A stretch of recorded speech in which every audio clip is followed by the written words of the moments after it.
God demands deliberation. Don't close your hearts when you hear my call, but listen to what I want to say to you. Take account of yourselves and you will know what you are lacking if you have not yet come alive, so that my Spirit can teach you from within. You all could be imbued by my Spirit because the spark of my divine Father Spirit rests within you, within every human being, irrespective of whether it is kindled or left to die down.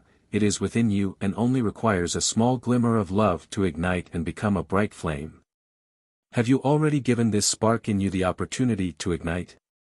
Then it should also spread a small light, and in this faint gleam of light you would recognize things which would not have been visible to you before.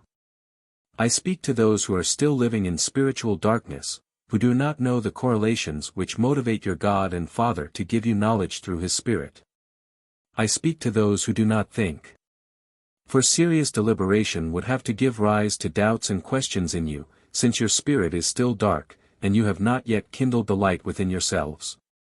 But do you reflect on this?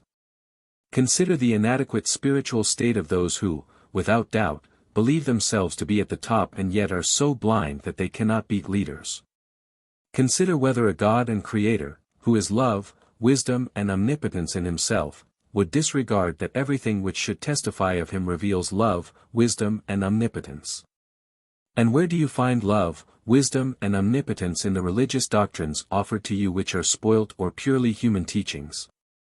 You need only think about it more deeply and you would come to the sudden realization that the great Spirit of eternity, the God of love and wisdom, will not make such demands on you which ecclesiastical commandments specify. He solely requires you humans to fulfill the commandments of love for God and your neighbor. And just by meeting this requirement you will already receive light, because you will then awaken the spiritual spark within you which will guide you into every truth. John 14:15-26. But where are you looking for truth?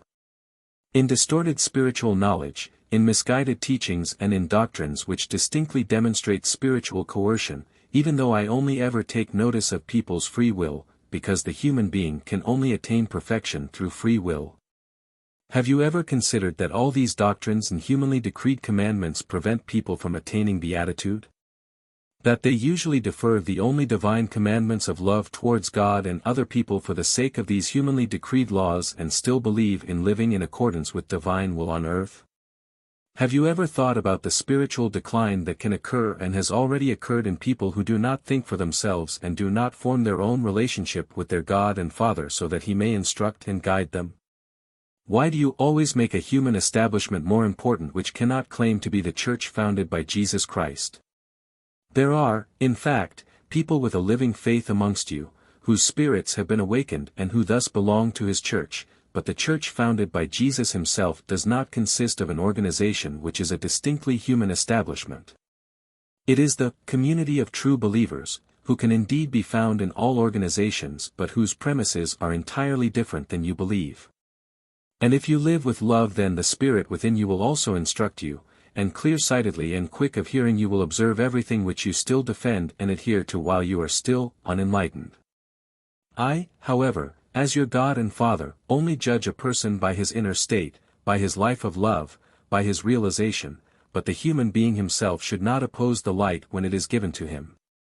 He should be pleased and willing to ignite the flame of life for his soul himself, since my love always approaches you in the form of a light, because only light beatifies, and because truth alone is the light of eternity, and truth only ever originates from me myself, who is truth since eternity. Amen.